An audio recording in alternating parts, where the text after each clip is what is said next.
দাঙ্গাকারীরা নাকি প্রতিবাদী? যারা আইন ভাঙলো তারা আপনার ভাষায় প্রতিবাদী। মমতা বন্দ্যোপাধ্যায়কে নিশানা শুভেন্দু অধিকারী। যাদের প্রতিবাদী বলছেন তারা গণপিটুনি দিয়ে মেরে ফেলেছে, নাম পরিচয় দেখে চিহ্নিত করে গণপিটুনি, নিরপরাধ ছেলেকে বাড়ি থেকে ডেকে মেরেছে। প্রতিবাদ করবে, বারুইপুরের যারা প্রতিবাদ করেছিল সেই প্রতিবাদীদের 50 জনকে আপনারা কাল অ্যারেস্ট করেছেন। বারুইপুরের যারা প্রতিবাদ করেছিল, বারুইপুরের যারা প্রতিবাদ করেছিল, বারুইপুরের যারা প্রতিবাদ করেছিল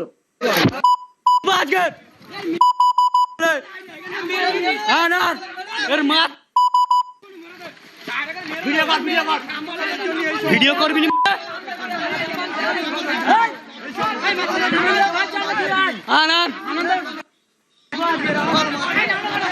ভিড়ে লুকিয়ে সংঘবদ্ধ অপরাধের দিন শেষ। সোশ্যাল মিডিয়ায় মমতাকে কড়া আক্রমণ শুভেন্দু। আর অত্যাচার, আর অনাচার, আর ব্যভিচার আমরা গত 2 মাস ধরে লক্ষ্য করছি। আর কতদিন, আর কতদিন, আর কতদিন, আর কতবার, আর কতবার, আর কতবার অপেক্ষা করারও তো একটা লিমিট আছে। আপনারা কি চান আমাদের কন্ট্রোল করতে? আপনারা আমাকে নজরবন্দি করে রেখে দিয়েছেন, প্রায় বেরোতেই দিচ্ছেন না, গাড়ি যাতায়াত করতে দিচ্ছেন না, আমাদের কোনো গাড়ি। অন্যদের অ্যালাউ করছেন, বিজেপিকে উইদাউট পারমিশন। কি করে তাদের বাইক মিছিল অ্যালাউ করে আমার বাড়ির সামনে আমার পিতা মাতা পুরো সব তুলে গালিগালাজ এবং নানা রকম ভূমিকা করা হচ্ছে, তাণ্ডব চালানো হচ্ছে, আর আপনারা স্পেশাল ব্রাঞ্চের লোকেরা আনঅফিসিয়ালি তাদের অ্যালাউ করছেন, লোকাল পুলিশ অ্যালাউ করছেন। আমার অনুরোধ থাকবে, প্লিজ এগুলো করবেন না, এতে ফল কিন্তু বিপরীত হচ্ছে। মমতার বক্তব্য পোস্ট করে কড়া আক্রমণ মুখ্যমন্ত্রীর। মমতার এই বক্তব্য পোস্ট করে কড়া আক্রমণ করেছেন শুভেন্দু অধিকারী। তিনি লিখেছেন, দাঙ্গাকারীরা নাকি প্রতিবাদী, নিজে হেরেছেন এবং আপনার দল চূড়ান্তভাবে হেরেছে।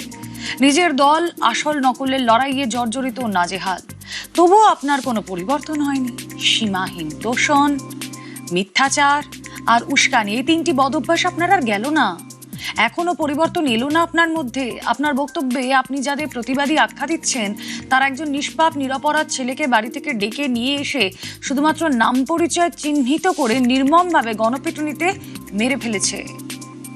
এই উচ্ছৃঙ্খল লোকেরা যারা পুলিশের গাড়ি জ্বালালো, যারা পুলিশকে মারলো, রেল লাইন উপড়ে ফেললো, বিশৃঙ্খলা করলো, আইন শৃঙ্খলা ভঙ্গ করলো, এলাকার শান্তি বিঘ্নিত করে অশান্তি ছড়িয়ে দেওয়ার চেষ্টা করলো, তারা আপনার ভাষায় প্রতিবাদী।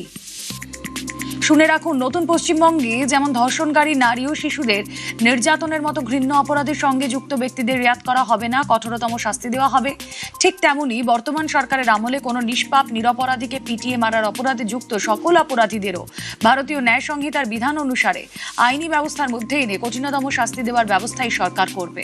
ভিড়ের আড়ালে লুকিয়ে থেকে সংঘবদ্ধ হয়ে অপরাধ ঘটানোর দিন শেষ। আইনি উপায়ে এমন অপরাধীদের শেষ দেখে ছাড়বে এই নতুন সরকার।